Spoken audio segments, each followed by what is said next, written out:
नारद ने हाथ पत्रिका लियो और सोधी कांची लगन हुए के नाम अरे धर दियो।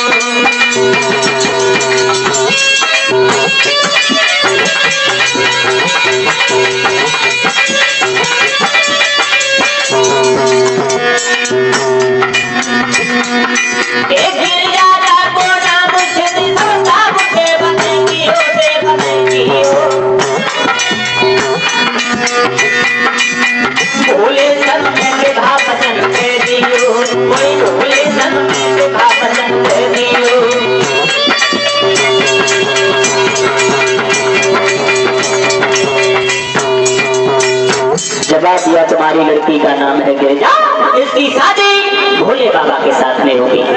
और जैसे ये सुना कि हमारे घर में भोले बाबा आएंगे और हमारे घर में भगवान एक दूल्हा का रूप रख करके आएंगे तो हमारी तकदीर सुधर जाएगी। भोले बाबा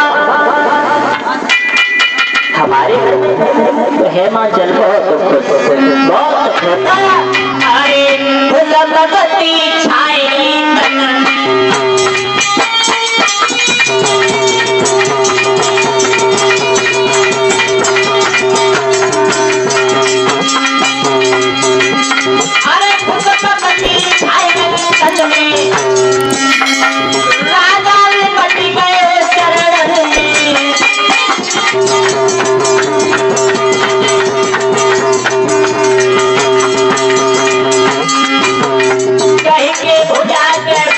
भवन में नारद बैठाए ले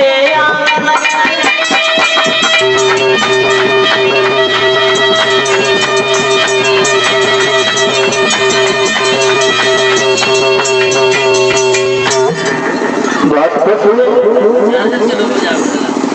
कितने खुश हुए, आनंद ही आनंद।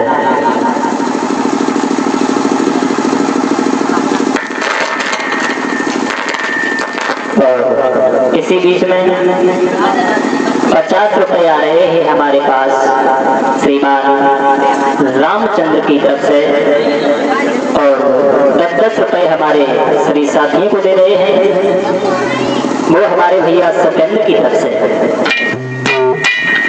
और ये जो दान आया है 50 रुपए श्रीमान गोविंद जोशी गांव उजारपुरा के रहने वाले हैं और 50 रुपए श्रीमान केंद्रपाल वो भी भैया इसी गांव उजारपुरा के रहने वाले, इनकी तरफ से ये कथा में दान आया है। भगवान सदैव खुश रखे, हमेशा मनोकामना पूर्ण होती रहे। बोलिए भक्तवत्सल भगवान की।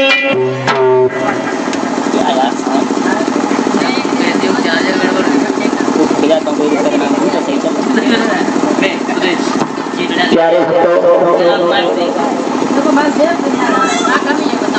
इसमें वापसी नहीं मिल रही है पीछे से। हाँ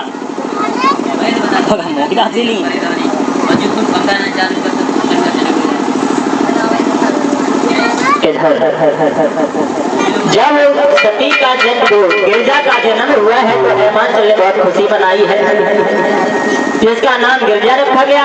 वो गिरजा जब धीरे धीरे थोड़ी सी सयानी हुई है तो हमेशा गुणगान यही करती है कि मैं संकल्प करती हूँ अगर हम शादी करेंगे तो सिर्फ भोले बाबा से। 14 साल की जब गिरजा हुई है तो घर को छोड़ने का प्रण किया। घर को छोड़ करके बीहड़ वन को चली है तो माता पिता ने रोका, जवाब दिया बेटी तुम बीहड़ वन में नहीं जाओ। लेकिन गिरजा ने एक भी बात नहीं मानी।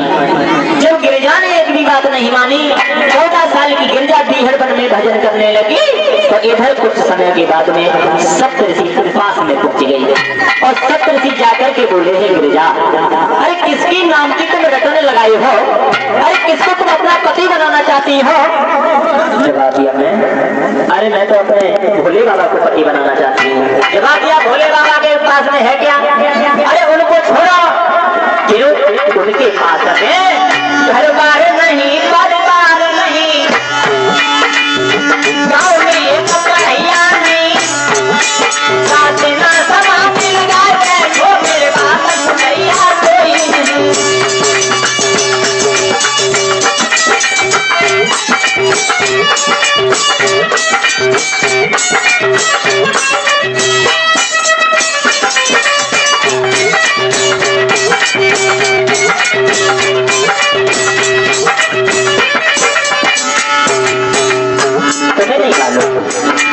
उनके पास में न तो घर है न एक मकान है। अगर किसी ने सामानी को लगा लिया ना, भूखों मर जाओगी गिरजा, खाना नहीं नसीब होगा। गिरजा बोली तुम हमारे भजन में बात आती डालो, चले जाओ यहाँ से। सब ऋषि बोले परिवार नहीं, परिवार नहीं, तो एक महिला नहीं, जाते ना समाधि लगाए गए छोटे पास मुखैया कोई नहीं।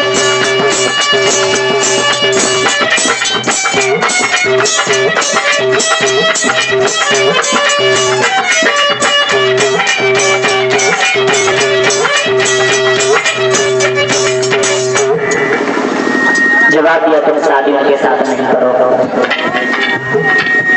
गिरजा बोली है सप्तऋषियों तुम चले जाओ, तुम हमारे भजन में बाधा नहीं डालो। सप्तऋषि वहां से चले आए। इधर सप्तऋषि चलते हैं, चलते चलते सप्तऋषियों ने फिर भी यही कहा गिरजा तुम मेरी बात को भी मान जाओ, अन्यथा बहुत पछताओगी।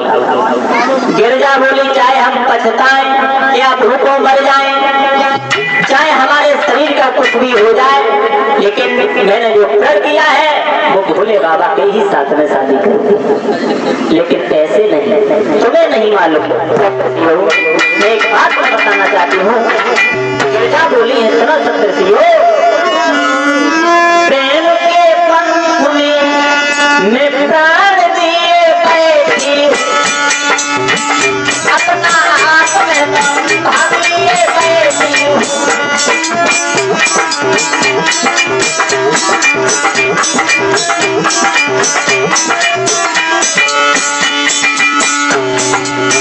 प्रेम के पंख में मैं प्राण दिए बैठी हूँ, अपना हाथ में तो भाग लिए बैठी हूँ।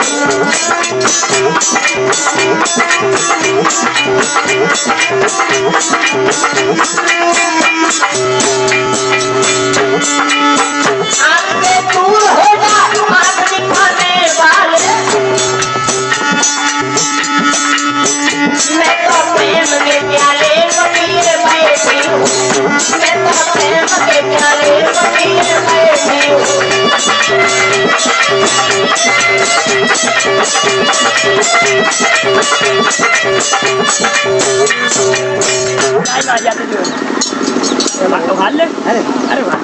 प्यारे इधर सप्तऋषि तो अपने अपने घर पे आए समझाने के बाद, लेकिन गिरजाने की बात नहीं मानी। तब तक एक मुसीबत खड़ी हो गई। मुसीबत ये खड़ी हो गई कि तारक नाम का राक्षस पैदा हो गया। वो राक्षस सभी देवताओं को सताने लगा। सभी देवता लोग परेशान हो गए।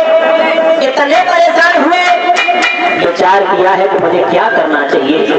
अब मेरा कोई सहायक नहीं है। प्यारे हुआ ऐसा, एक भी बात नहीं मानी। देवता लोग भगवान ब्रह्मा के पास में पहुंचे, ब्रह्मा से आराधना की है तो ब्रह्मा जी बोले देखो इसमें मैं कुछ नहीं कर सकता, जो शुरू से तुम्हारी पीड़ा को हटते रहे हैं तुम उनके पास चले जाओ, जो पीड़ा को हटने वाले हैं विष्णु के पास में पहुंचे हैं। तो विष्णु ने बताया है देखो उस तारक का पद ऐसे कोई नहीं कर पाएगा, भोले बाबा की शादी होगी, उनके घर में तो पुत्र होगा, वो पुत्र ही उसका पद कर सकता है। ऐसे सप्तऋषि कहने लगे प्रभु भोले बाबा समाधि लगाए बैठे हैं, और वो समाधि लगाए बैठे हैं, भला न जाने कब समाधि खुलेगी और न जाने कब शादी होगी और न जाने कब फिर एक बच्चा होगा। बहुत दुखी। अंत में वो तारक के चक्कर में जब देवता लोग परेशान हुए हैं तो सभी देवता वापस आए हैं। जाकर के कामदेव के पास में पहुंचे, कामदेव से एक बात कही तो एक काम करो, भोले बाबा ने समाधि लगा ली है, भोले बाबा की समाधि को तुम खुला दो।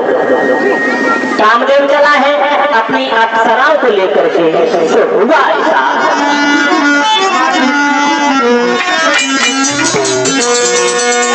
कि कामने कहाँ जाते जाते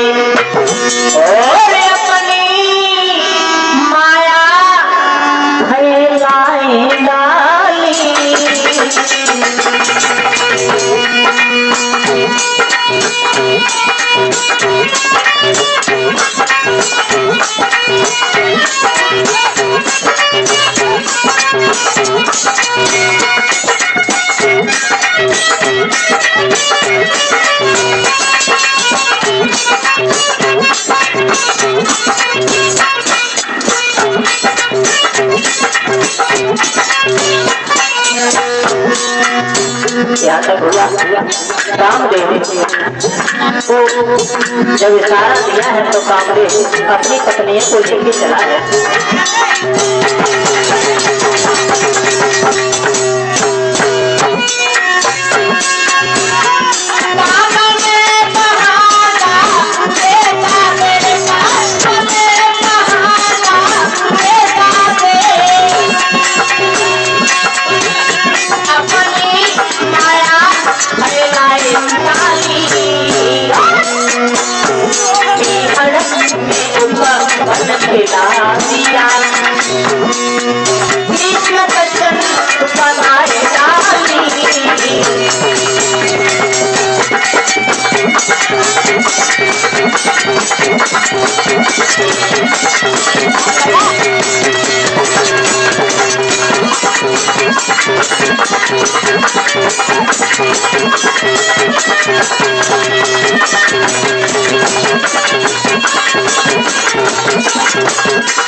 कामदेव चला और कामदेव ने जाकर के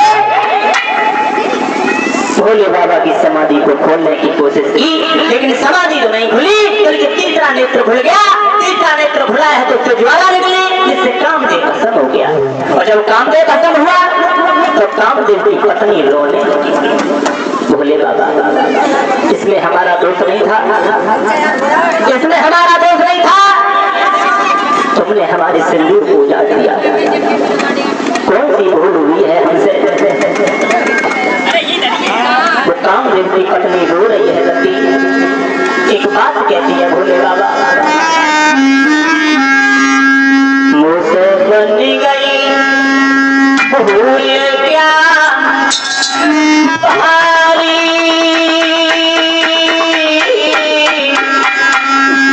जो विधवा हम करे तारी क्या बन गई।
भोले बाबा ने समझाया है, देखो रति तुम रो, तुम्हारा पति वैसे तो भस्म हो गया है, लेकिन तुम्हारा पति तुमसे जुदा नहीं हुआ है। तुम्हारे पति से तुम्हारी फिर से भेंट हो गई। इधर बार बार समझाने के बाद में देवता लोग पहुंचे हैं भोले बाबा के पास में। जवाब दिया भोले बाबा अब तुम शादी कर लो। शादी भोले बाबा बोले हम शादी नहीं करेंगे। अरे हम जिस किसी के साथ में शादी करते हैं वो पत्नी मेरा साथ नहीं देती क्या? भोले बाबा अगर तुम शादी नहीं करोगे तो एक भी देवता नहीं बचेगा, एक भी नहीं बचेगा। जवाब दिया देवता नहीं बचेगा तो मैं क्या करूं? क्या देवताओं ने हाथ जोड़े जवाब दिया भोले बाबा शादी कर लो। जवाब दिया किसके साथ? जवाब दिया तुम्हें पता नहीं हेमांचल की लकड़ी, हेमांचल की लड़की जो है वो तुम्हारे नाम की माला जप रही है, तुम उसके साथ में शादी कर लो। जवाब दिया क्या? जवाब दिया बोले बाबा, बोले हैं देखो आज की दुनिया ये है कि जिस किसी के साथ में शादी करते हैं तो उनको मजबूरन होकर के पत्नियों की बात माननी पड़ती है। देवता बोले तो क्या हुआ, आगे चल करके भी ऐसा ही होगा। तो सर्वेश भैया वो आज भी यहाँ तक है कि 100 में से 90 ऐसे हमारे भैया लोग हैं जो अपने पत्नी की बातों पे ही चलते हैं। हाँ, तो चलना भी चाहिए।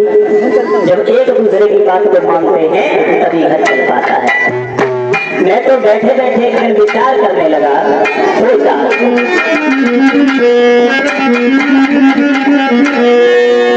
इस युग की बात बता दे है लाचारी के, आज कल 100 में से 90 चमचा है घर वाली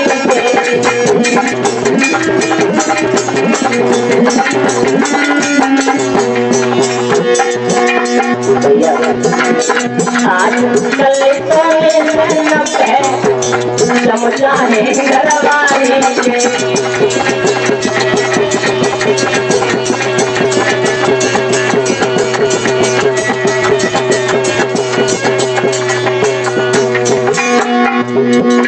क्या बता रहा पहले भाने जब कोई पूछे स्वागत करे सारी आज कल घर बारी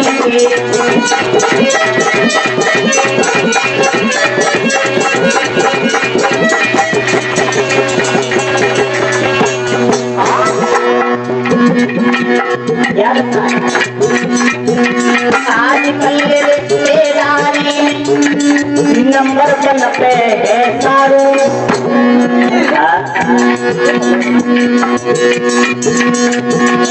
आज कल नंबर 1 पे है सारू, चाहे नंबर चाहे निकलू चाहे लगा बतो यारो।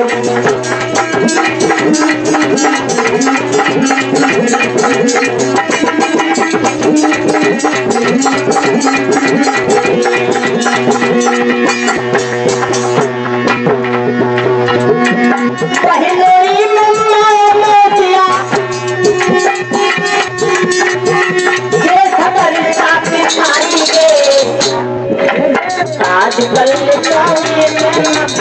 चमचा घर बारी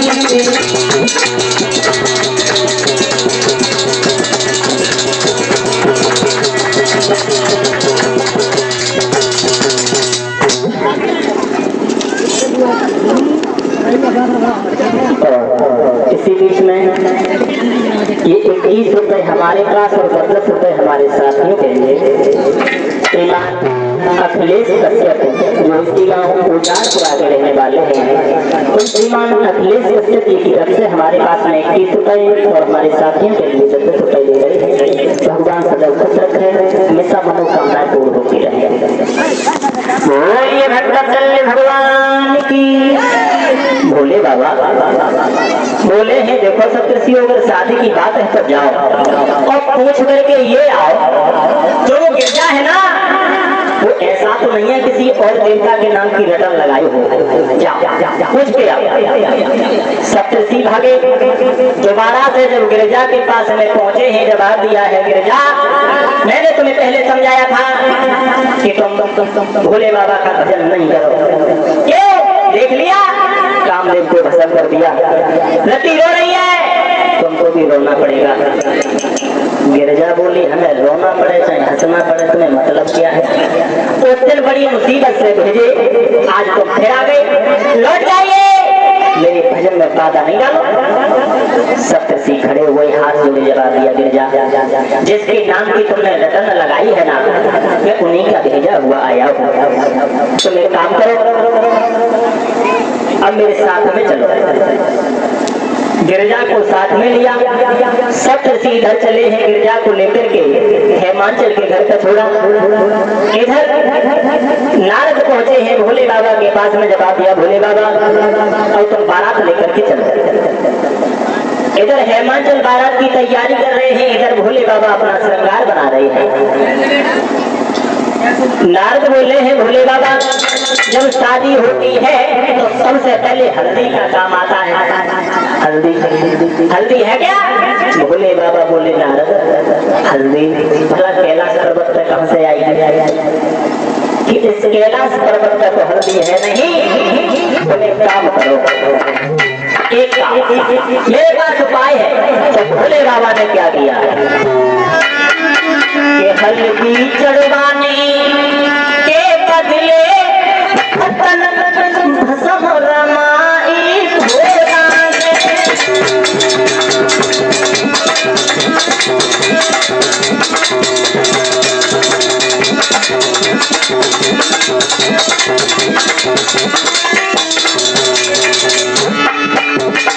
हल्दी जब हल्दी नहीं मिली भोले बाबा को तो सारे शरीर से राख को लपेट लिया। धुआं ऐसा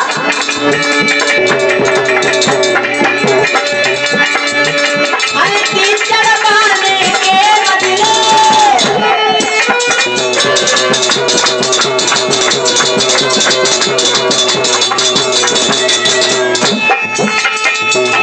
हल्दी चढ़वाने के बदले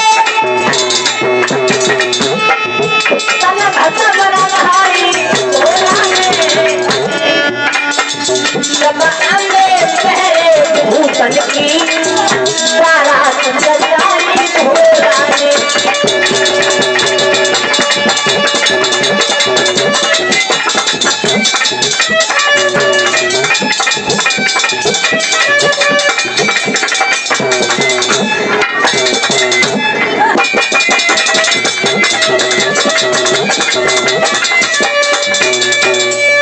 हल्दी चढ़वाने के बदले तन भस्म रमाई भोला ने। अंधे और बहरे भूतन की बारात सजाई भोला ने। कैलाश पर्वत पर ऐलान कर दिया खड़े होकर के, हमारे इस कैलाश पर्वत पर रहने वाले तुम्हें भूत और प्रेत तुम्हें लेना हम शादी करने के लिए जा रहे हैं। तुम सबको हमारी बारात में चलना होगा। जैसे इतनी बात सुनी तो सभी भूत और प्रेत हो करके इकट्ठे होने लगे।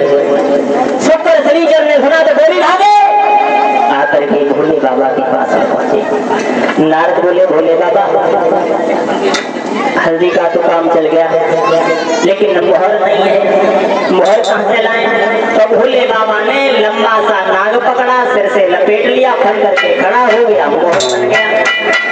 जवाब दिया भोले बाबा मोहर का तो काम चल गया लेकिन भैया सर्वेश। नारद ने सवाल कर दिया भोले बाबा अब कंकन कहां से आएगा? भोले बाबा ने पतली सी नागिन पकड़ी, कलाई से लपेटी, ऊपर से बिच्छू लगा दिया, कंकन बन गया। कैसा कंकन था कि नागिनियां सुगर कननिया है, लड़कियां गीत गा रही हैं।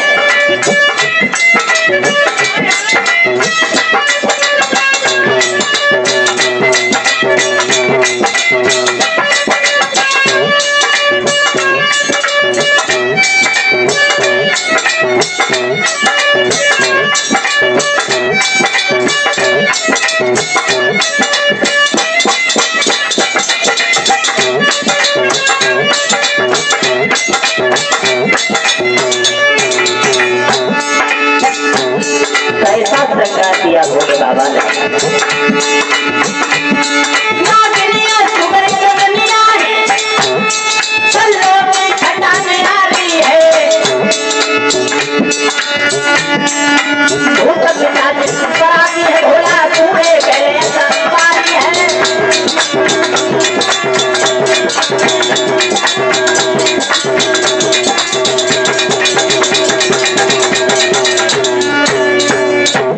भोले बाबा ने सारा श्रृंगार कर लिया। भूत पूरे साथ में चले हैं, नांदिया साथ में है, भोले बाबा आगे चले हैं तो नारद ने कहा भोले बाबा देखने में तो बड़े सुंदर लगते हो लेकिन थोड़ी उम्र ज्यादा लगती है।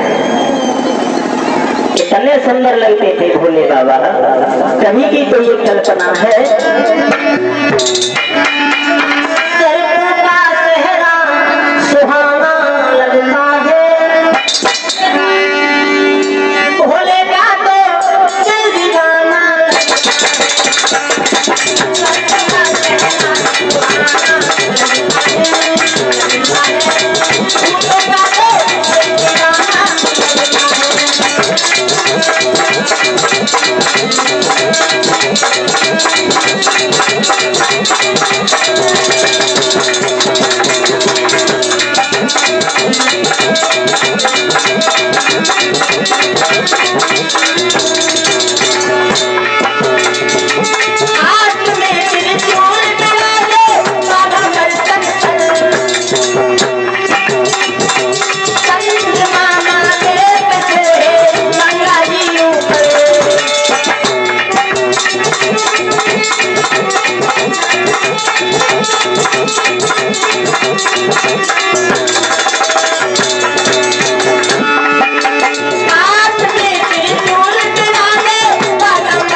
किया भोले बाबा ने।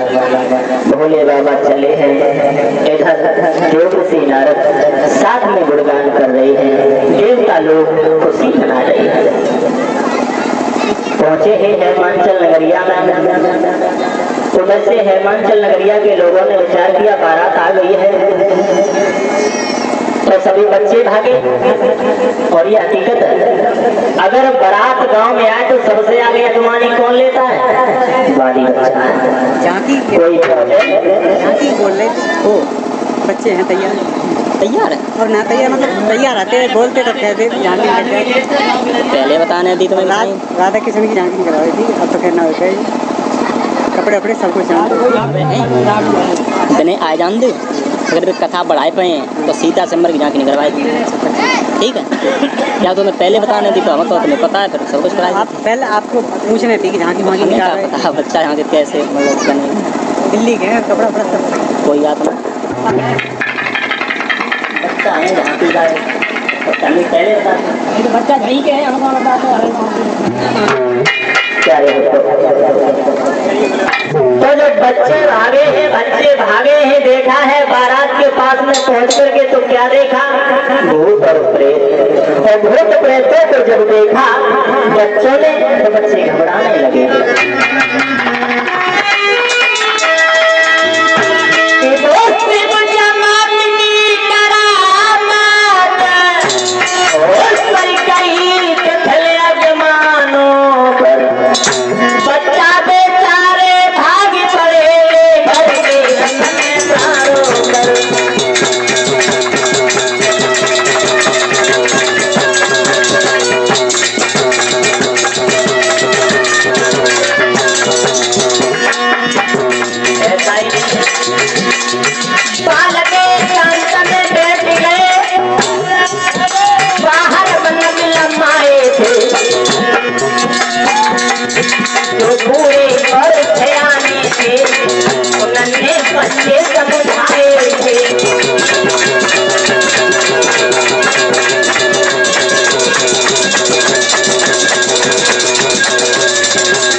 भोले बाबा की लीला को गांव के लोग नहीं समझ पाए। इधर जब धीरे धीरे शाम हुई है और भोले बाबा का स्वागत सम्मान करने के लिए कुछ लड़कियां चाहिए। थाल में दीपक रखा आरती उतारने के लिए। भोले बाबा की आरती उतारने के लिए पहुंचे तो थाली में न जाने किसकी आवाज हुई तो नाग ने फुसकार मारी, तो खड़िया लड़ी, तो बिटरिया लड़ी। भोले बाबा खड़े पे खड़े रहे, लड़कियां भागी। लड़कियों ने जाके बताया मैया तूने न जाने कौन सा पैर अपनी बेटी से निकाला है। अरे दुनिया में तुझे कोई अच्छा सा दूल्हा नजर में नहीं आया। कहाँ तेरी गिरजा और कहाँ भोले बाबा। उम्र में बहुत बड़ा अंतर है। मुझे तो ऐसा लगता है मैया लड़कियां बोली चलो तुमने जो किया अच्छा नहीं किया। क्यों? और तेरी गिरजा है नादान मैया, दूल्हा बिल्कुल बूढ़े।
ज्यादा घुटी पे आ लियो तो 2 महीना और ज्यादा ही कोशिश कर लियो तो 6 महीना। इतने से ज्यादा तुम्हारा दामाद नहीं जी सकता। गिरजा बोली क्या क्या कह रही है तुम्हारी माँ से? जवाब दिया मैं सच कह रही हूँ। मैना ने समझाया देखो मैंने गलत नहीं किया है और हमने अगर ऐसा किया है तो हम शादी नहीं करेंगे। हमारी लड़की है शादी बिल्कुल नहीं करेंगे। नारद को बुलाया। मैना बोली नारद तुम कपटी हो कपटी, तुमने हमारे साथ में छल किया। हमारी लड़की के अंदर देखो, अपने भोले बाबा की उम्र को देखो। तुमने हमारे साथ में ऐसा आनंद क्यों किया? चले जाओ महाराज चले जाओ, शादी नहीं करेंगे बिल्कुल नहीं करेंगे। भोले बाबा बोले शादी करो अन्यथा न करो। हम क्या करें? तुम ये कहती है शादी तुमने करवाई। अरे हमारी जिंदगी हो गई मैं अपनी शादी नहीं कर पाई, भला दूसरे की शादी क्या कराएंगे? भोले बाबा कि ऐसे ध्रुव देखने के बाद में इतनी चर्चाएं होने लगी। गिरजा ने तो बात कही मैया तुम शादी के लिए इनकार नहीं करो। क्यों? तुम्हें नहीं मालूम मैंने 44,000 तक भगवान भोले की तपस्या की है, तब ये शुभ अवसर हमें प्राप्त हुआ है। जो भोले बाबा के बारे में आप लोग भला और बुरा कह रहे हो ये बिल्कुल गलत है। तुम्हें एक बात नहीं मालूम है मैया, भोले बाबा जैसा पुरुष को ढूंढना मुश्किल है।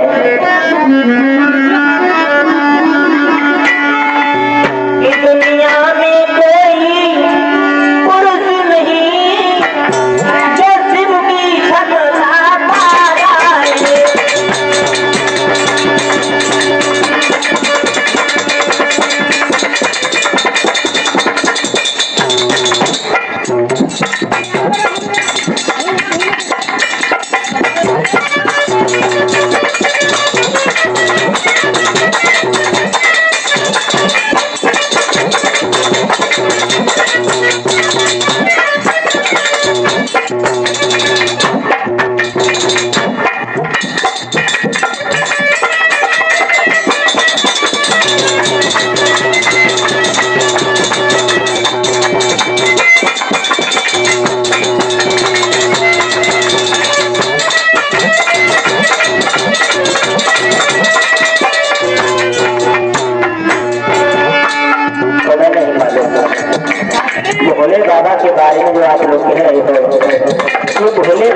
पुरुष ढूंढना तो मुश्किल है।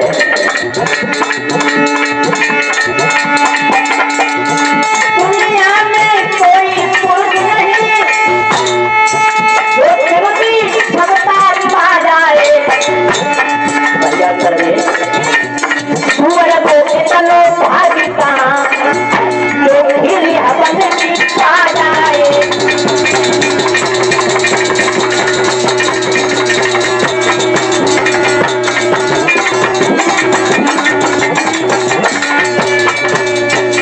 गिरजा बोली तुम्हें नहीं मालूम, तुम बुरा बुरा चिल्लाती हो, ना हक में कलंक लगाती हो, कुछ हमसे तो पूछने को सही बात बनाती हो। तपस्या तो मैंने की है, मैं साधु करूंगी तो सिर्फ भोले बाबा एक भी बात नहीं मानी। गिरजा बोली है देखो शादी होगी तो सिर्फ हमारे भोले बाबा के साथ। तो भोले बाबा को जब आगे बुलाया गया तो नारद ने एक बात कही, भोले बाबा अब क्यों हमारी नाम कटाए और सुंदर सा रूप बना लो। तो भोले बाबा ने एकदम सुंदर सा रूप बनाया तो मालूम पड़ने लगा यहाँ कोई नौजवान लड़का आया है। शादी भाई और जब शादी भाई तो फिर कन्यादान भाव, और जब कन्यादान भाव तो फिर लड़कियां गीत गाने लगी। कैसे गाया आता करेंगे आप लोग की बोलते चाहिए। जब कन्यादान हुआ है भोले बाबा और पार्वती का, ले लीजिए कन्यादान बिटिया की हुई गई सगाई।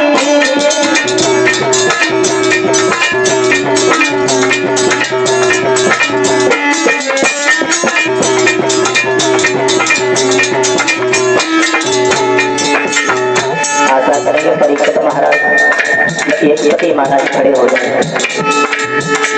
और जो भी हमारे कमेटी वाले भाई हैं जो भी जनेऊ धारण किए हैं, हाँ आ जाओ। भोले बाबा का विवाह हुआ है जो अपने घर में अगर कोई शादी होती है तो कितनी हंसी और खुशी होती है। हाँ और आज आपका इतना सौभाग्य है जो आपके गांव में भोले बाबा और पार्वती की शादी का शुभ अवसर आया। तो आप श्रद्धा सहित जो भी दान करना चाहते हैं कन्यादान में तो आप लोग दान लेते चले। किसी से कोई ये नहीं है कि कुछ ज्यादा लिया जाए, जो आपकी श्रद्धा वो देते चले। ले लीजिए कन्यादान बिटिया की हुई गई सगाई।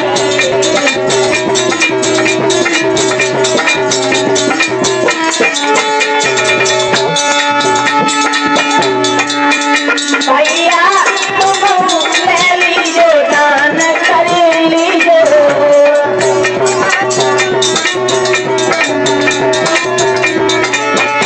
भैया तुम ले लीजो दान कर लीजो।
जिस तरीका से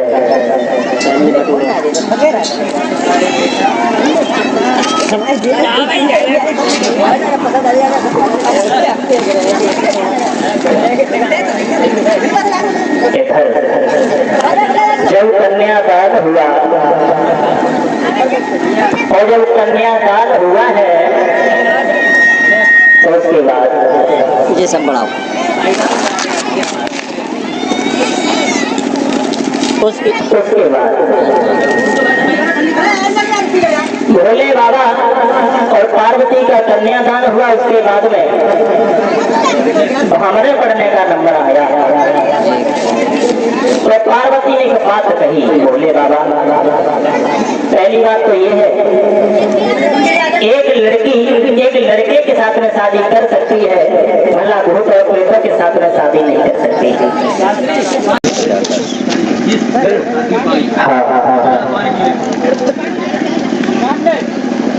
जवाब दिया मतलब ये है कि तुम्हारे शरीर पे जो काले काले नाग है, बिच्छू है, इनको अलग हटाओ तो शादी होगी। जवाब दिया ठीक है। तो भोले बाबा ने वो नाग हटाया और मही से बांध दिया। उसके बाद में गिरजा बोली भोले बाबा एक बात और, एक लड़की एक लड़के के साथ में शादी कर सकती है, बल्कि एक लड़की के साथ में शादी नहीं कर सकती। मतलब अरे मतलब ये है तुम्हारे सिर के ऊपर जो गंगा जी विराजमान है उन्हें अलग करो। तो भोले बाबा ने गंगा जी को अलग किया। जो हम और आप कन्यादान लेते हैं, जो पढ़ाई में जल रखते हैं, जिसमें एक से लेकर के लाख इंसान आए कन्यादान लेते रहे, लेकिन वो जल कभी कम नहीं होता, वो गंगा जी का स्थान है। जवाब दिया ठीक। भोले बाबा ने कहा है और कोई बात दिया है, अब हमारी तुम्हारी शादी होगी।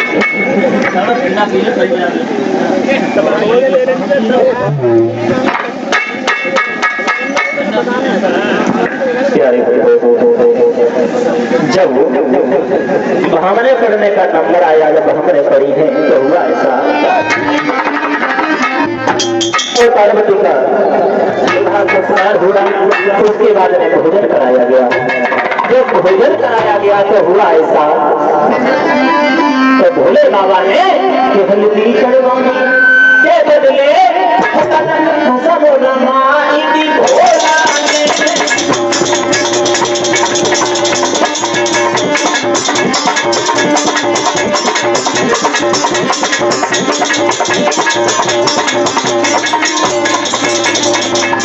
भोले बाबा जब ऐसा श्रृंगार किया, है, जब भोजन को किया तो हुआ ऐसा,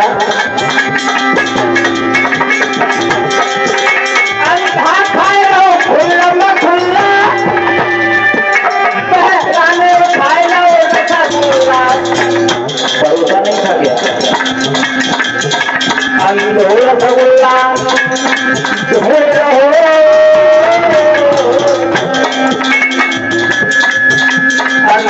रसगुल्ला रसगुल्ला हो गई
यात्री कहते हैं कि राम कथा सुंदर सरकारी ताली बजाने से जो हृदय के अंदर एक धर्म रूपी पक्षी बैठा होता है वो उड़ जाता है। तो ताली बजा करके बोले, शर्म नहीं करें। सीता खड़ी बन खड़े